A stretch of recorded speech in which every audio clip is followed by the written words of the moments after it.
fidèles téléspectateurs, tout dépend de l'heure à laquelle vous nous suivez chez vous. Je suis professeur Grévis Otoko, professeur de français. Aujourd'hui, je suis venu avec une notion de la dissertation française. Aujourd'hui, je vais parler sur la rédaction proprement dite d'une dissertation.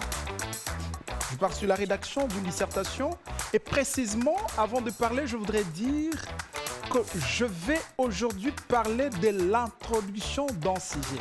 La rédaction d'une introduction d'un sujet de dissertation. Comment faire l'introduction d'un sujet et c'est quoi d'abord l'introduction d'un sujet de dissertation? Je parle de la dissertation française aujourd'hui.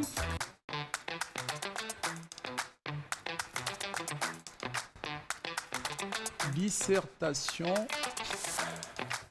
française. Dissertation française.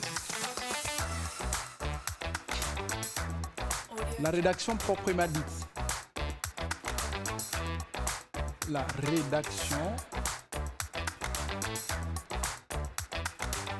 La rédaction d'une introduction. La rédaction d'une introduction. La rédaction d'une introduction.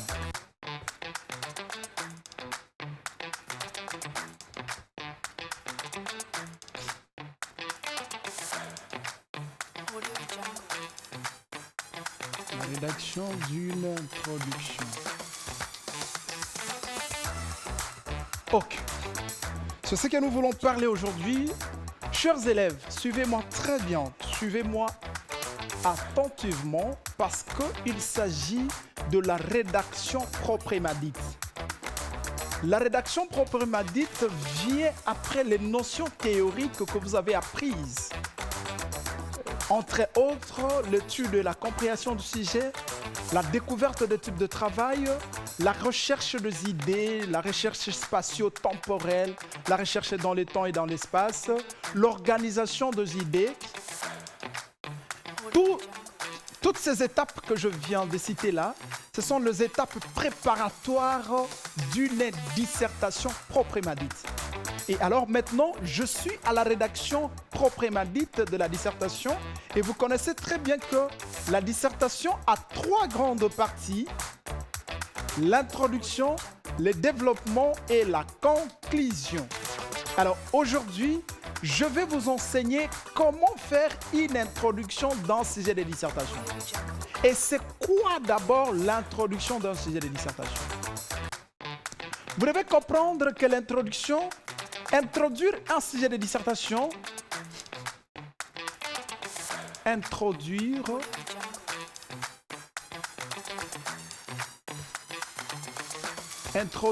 un sujet de dissertation,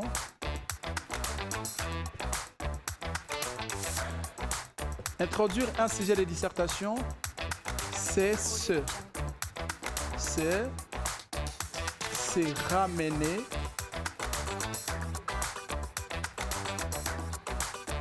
ramener à formuler. Se ramener à formuler avec ses propres mots,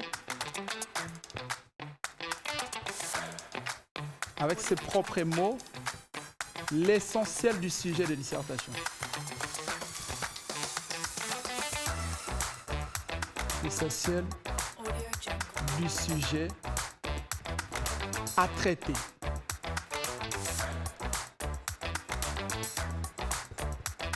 Ok. C'est quoi? Introduire un sujet de dissertation, c'est se ramener à formuler avec ses propres mots l'essentiel du sujet à traiter. Écoutez-moi, chers élèves. L'introduction, c'est le miroir de la dissertation. L'introduction, c'est l'entrée en matière. C'est l'entrée de jet.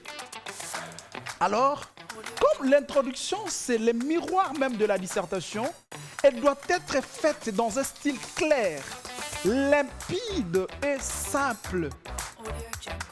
Ne compliquez pas l'introduction. Ne cherchez pas des termes là, du jargon un peu spécifié pour chercher à compliquer l'introduction. Non.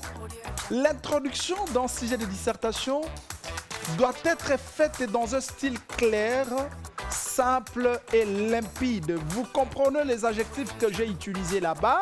C'est tout simplement pour vous dire que ayez un français clair et propre pour introduire un sujet de dissertation. Voilà pourquoi introduire un sujet de dissertation, c'est se ramener. Se ramener à formuler avec ses propres mots l'essentiel du sujet à traiter.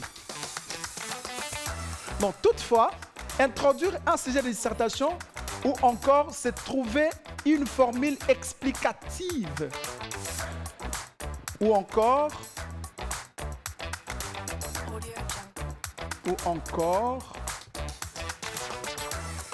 c'est trouver une formule explicative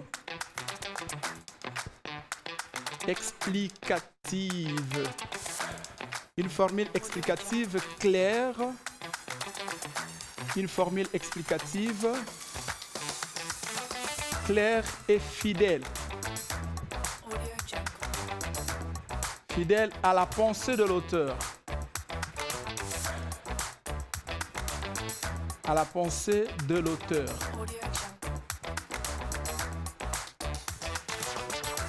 Ok, c'est ça. Introduire un sujet de dissertation, c'est trouver une formule explicative, claire et fidèle à la pensée de l'auteur. Expliquer le sujet avec tes propres vocabulaires, d'où on parlera de la reformulation du sujet. Donc, au niveau de l'introduction, ne commencez pas à développer le sujet au niveau de l'introduction, chers élèves. Parce qu'il y a des corrections, il y a des papiers de dissertation, des items de dissertation que nous trouvons, il y a beaucoup de bêtises, il y a beaucoup de choses. Dès l'introduction, l'élève commence à développer le sujet. Alors, à quoi servira le développement si au niveau de l'introduction, vous commencez à développer le sujet, vous commencez à donner des exemples au niveau de l'introduction? Non. L'introduction, c'est donner seulement une formule explicative claire et fidèle à la pensée de l'auteur. Alors, chers élèves, l'introduction d'une dissertation a 4 sous-points, dont 3 sous-points sont obligatoires et le dernier sous-point est facultatif, c'est-à-dire tu peux ou ne pas. Alors, quels sont les 4 sous-points d'une introduction pour que l'introduction d'une dissertation soit claire? Nous avons besoin les 4 sous-points d'une introduction. Les 4 sous-points d'une introduction.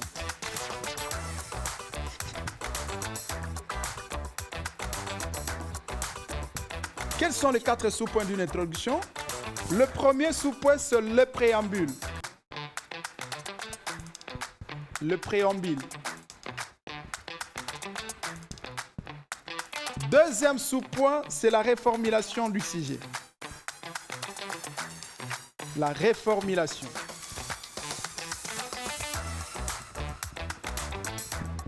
Troisième sous-point, c'est la problématique.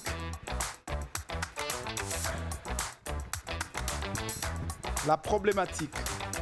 Et quatrième sous-point que je dis que c'est le point facultatif, c'est les ponts. J'aime appeler ça les ponts, les autres appellent ça les ponts ou la transition.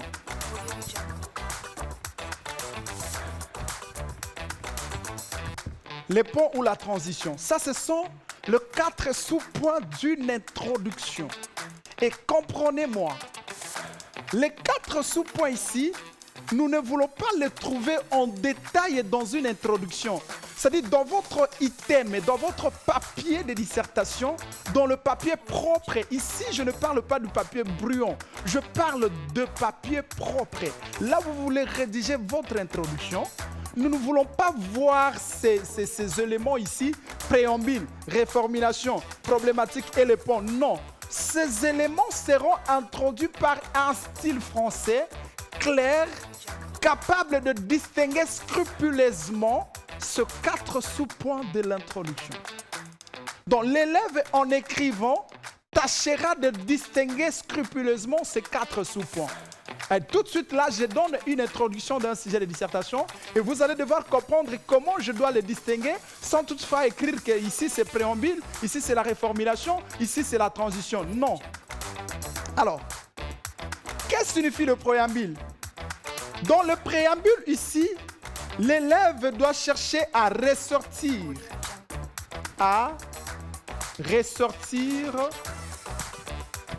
le thème du sujet.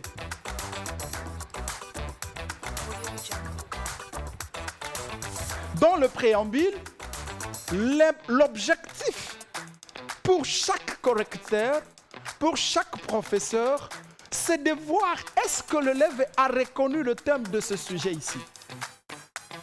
Ça, c'est le préambule. Et vous pouvez introduire le préambule avec une courte définition de votre thème. Une fois connu que le thème du sujet, c'est la démocratie, tu peux avoir un style, depuis la nuit du temps, depuis toujours, après une réflexion. La démocratie et le pouvoir du peuple par le peuple et pour le peuple. Vous donnez une petite définition du thème, soit qu'avec un style propre, vous introduisez le thème. Parce que chaque professeur de français et tout correcteur de français a besoin de voir dans le préambule si l'élève a ressorti le thème du sujet. Et pourquoi l'importance pour l'élève de ressortir le thème du sujet? C'est pour ne pas être égaré tout au long de son travail. Lorsque vous aurez reconnu que le thème du sujet c'est la démocratie, ça vous aidera pour que toutes les informations que vous allez devoir donner soient centrées sur votre thème. Pour ne pas être hors sujet, c'est-à-dire, le sujet parle de la démocratie, toi tu parles de la culture, toi tu parles de la science par exemple. Le sujet parle de l'éducation, toi tu donnes les exemples de la démocratie. Donc c'est ça, être hors sujet. Alors, l'avantage du préambule aidera à l'élève de bien connaître que j'ai comme thème l'éducation et alors toutes les informations seront centrées sur mon thème de l'éducation. C'est ça. Deuxième sous-point, c'est la réformulation. Ici, c'est donner une nouvelle formulation du sujet. Donner une nouvelle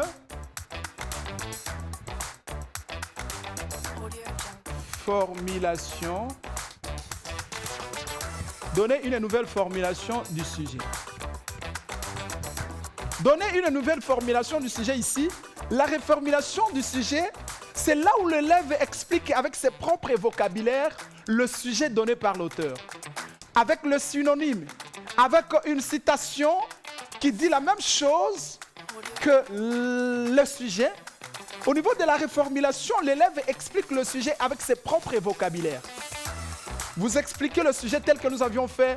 Autre sujet que nous avons travaillé l'autre fois, c'était l'argent fait le bonheur. Après avoir défini le mot-clé, nous avons fait la réformulation que les billets des banques assurent une vie heureuse. Ça, c'est la réformulation du sujet l'argent fait le bonheur.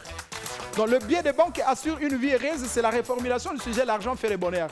Bon, au niveau de la réformulation, chaque professeur de français, chaque correcteur de dissertation a besoin de voir comment l'élève a expliqué le sujet avec ses propres vocabulaires. L'avantage d'expliquer le sujet avec ses propres vocabulaires, ici l'élève s'approprie du sujet. Parce que lorsque le sujet était avec le français de l'auteur, l'élève semblait craindre cette pensée. Mais parce qu'il a eu la capacité d'interpréter ses messages avec ses propres vocabulaires, alors il s'approprie du sujet. Et il aura toute facilité de bien comprendre. Dans la problématique, et ici d'autres professeurs appellent ça problème, mais moi j'aime appeler ça problématique. Problématique, ce sont les questions qui annoncent les grandes lignes du développement. Les questions qui annoncent les lignes du développement.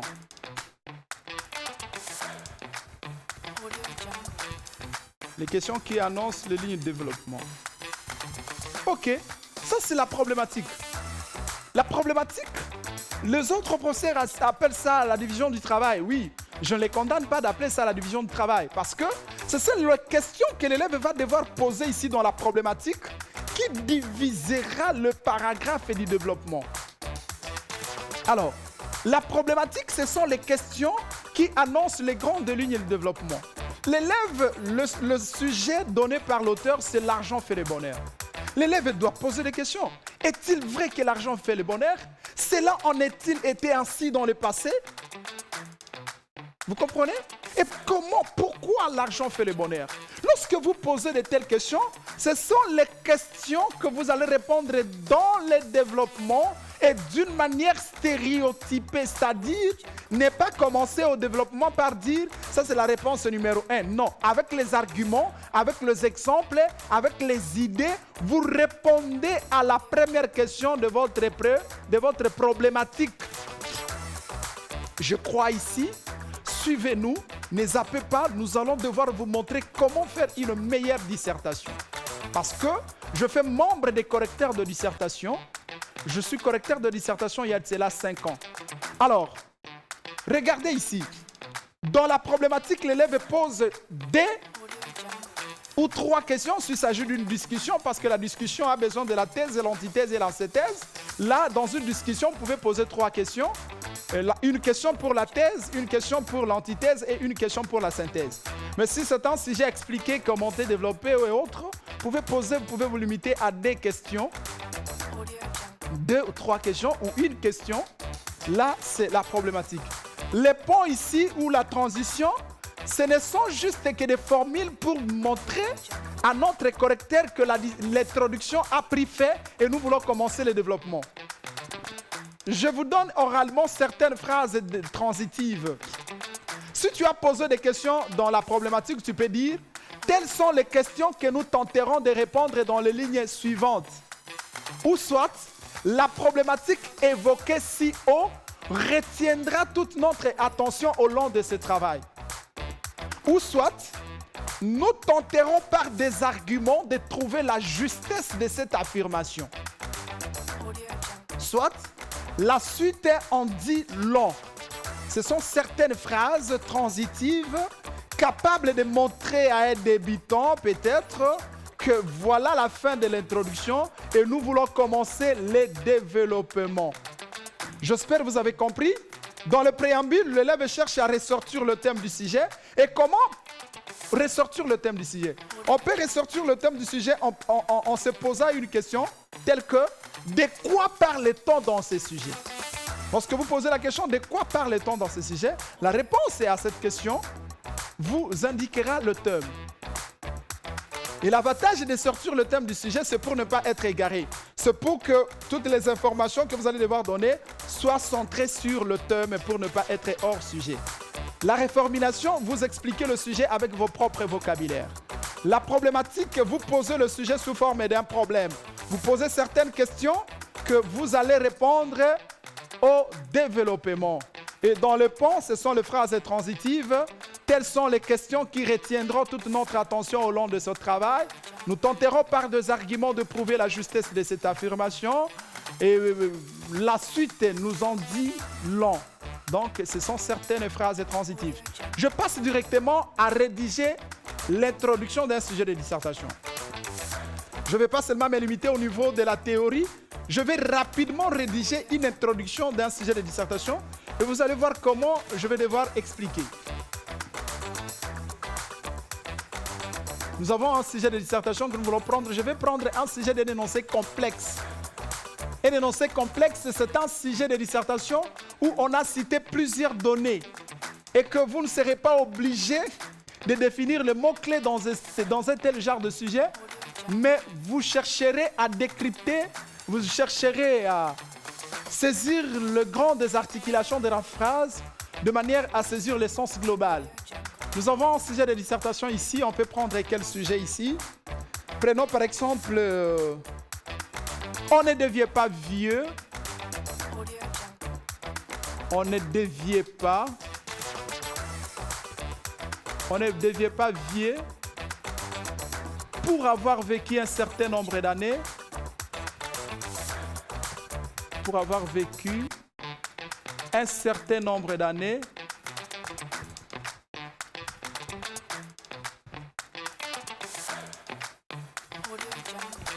un certain nombre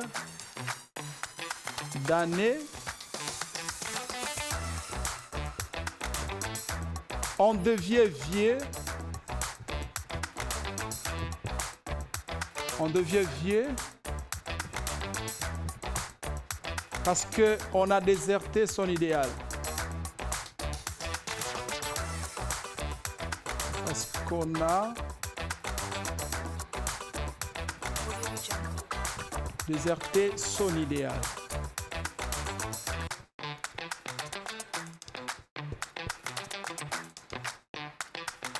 Expliquer. Regardez, nous avons un sujet de dissertation. Un sujet de dissertation très long. Ça m'est arrivé tout de suite là. On ne devient pas vieux pour avoir vécu un certain nombre d'années, mais on devient vieux parce qu'on a déserté, on a abandonné, on a étudié, on a approuvé son idéal. On ne devient pas vieux pour avoir vécu un certain nombre d'années.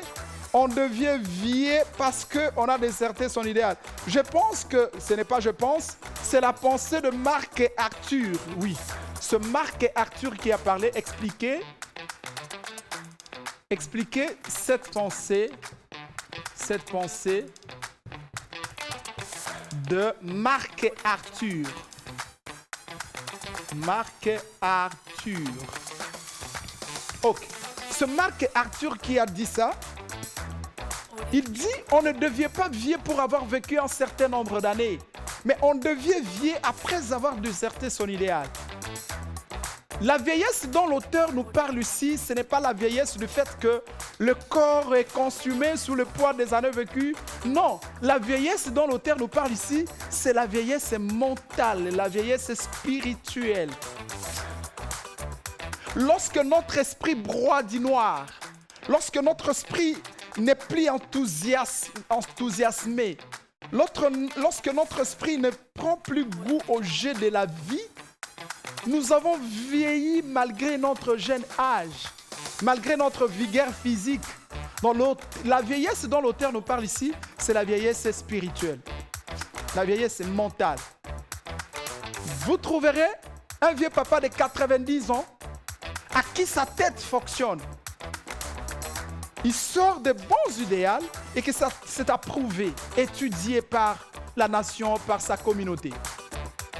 Vous trouverez encore un papa de 90 ans à qui son esprit souffre de la léthargie ou d'un essoufflement spirituel. Ce papa-là, il a 90 ans, mais sa tête ne fonctionne pas. Et vous trouverez un jeune de 19 ans à qui son esprit est enthousiasmé, à qui son esprit est réceptif au jeu de la vie. Ce jeune-là de 19 ans, on peut lui appeler qu'il est devenu vieux par rapport à son mental, à son esprit. Alors, comment on peut introduire un tel sujet de dissertation? Je peux donner même 3 formes d'introduction, mais regardez cette introduction que je vais introduire. Introduction d'un sujet de dissertation. Je commence ici, je commence le paragraphe au milieu. Il semblerait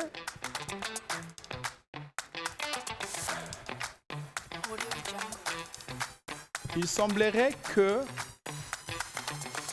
la vieillesse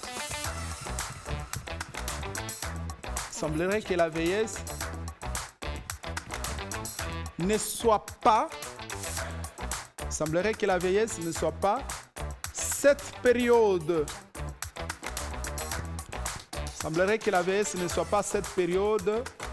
de vie où les corps se consument,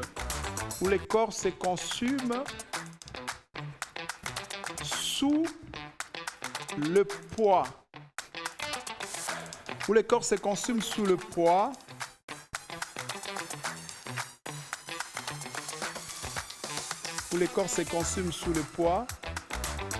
Deux années vécues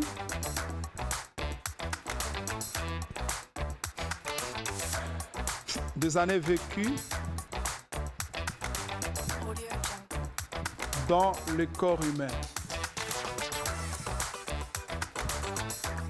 dans le corps humain.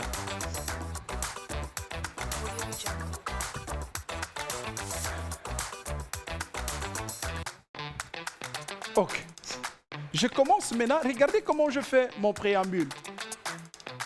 J'introduis le sujet de dissertation tout en expliquant le thème dont il est question dans ces sujets.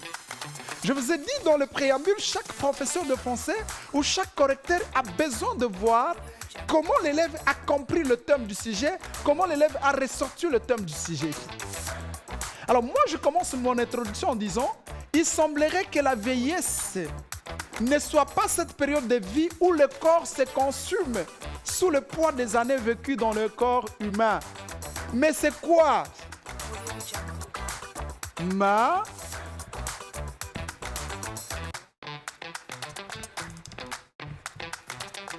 Mais c'est une léthargie. C'est une léthargie, un tarissement ou un essoufflement spirituel qui intervient à tout âge. Un essoufflement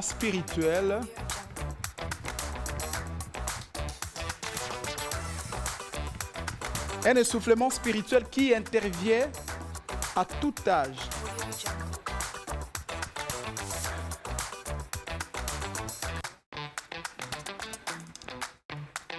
Un essoufflement spirituel qui intervient à tout âge. Point. Ainsi que déclare Marc Arthur. Ainsi que déclare Marc Arthur.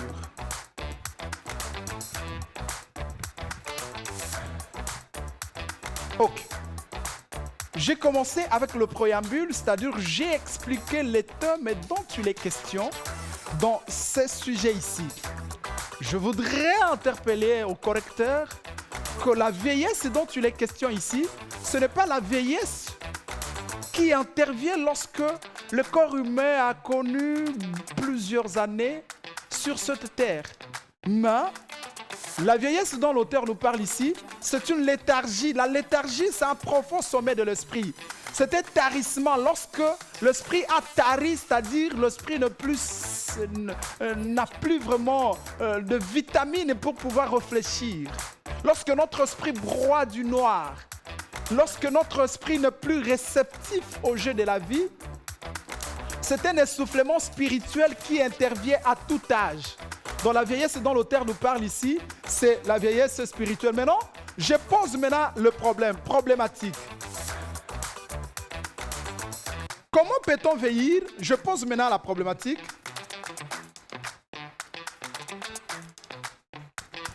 Comment peut-on vieillir?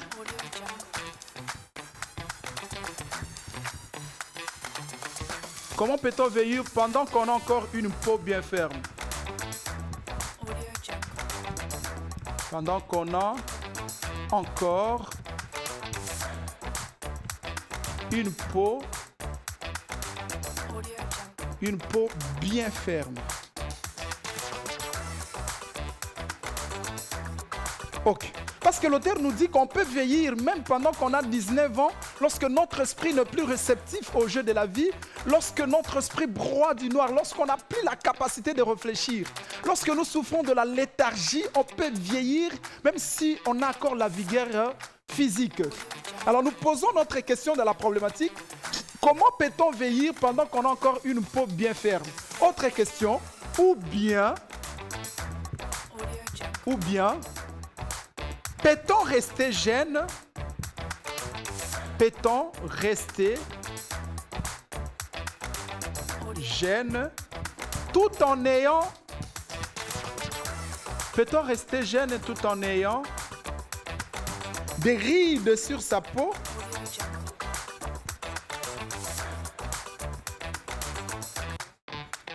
Peut-on rester jeune tout en ayant des rides sur sa peau? Ok, je finis ma problématique en posant deux questions. Ou bien, est-ce qu'on peut rester jeune tout en ayant des rides sur sa peau. Rides, ce sont les lignes qui passent dans le visage de vieux ou de vieille maman après avoir vécu 90 ans sur la terre, patati patata. Je finis ma problématique. Maintenant, je dis la suite. La suite, on dit long. Ok. Là, je clôture mon introduction avec une phrase transitive. Je n'ai pas voulu écrire telles sont les questions que nous tenterons de répondre dans les lignes suivantes pour économiser parce que la télé, c'est le temps. J'ai écrit la suite en dit long. La suite en dit long, c'est une phrase transitive qui nous montre qu'il y a encore une suite qui donne encore l'envie au lecteur de devoir continuer à lire parce que la suite nous dira encore beaucoup de choses. Voilà l'introduction d'un sujet de dissertation. J'ai commencé par le préambule, expliquer le thème dont il est question. J'ai fait la reformulation, j'ai expliqué le sujet avec mes propres vocabulaires. J'ai posé des questions dans la problématique et je fais le pont. En tout cas, merci de nous avoir suivis et on se retrouve prochainement demain pour un autre numéro. Vous avez besoin d'une formation, vous êtes promoteur, vous voulez faire la promotion de votre école, appelez-nous au numéro qui est affiché au bas de vos écrans. Formation accélérée, moyenne, nous sommes là disponibles. Au revoir.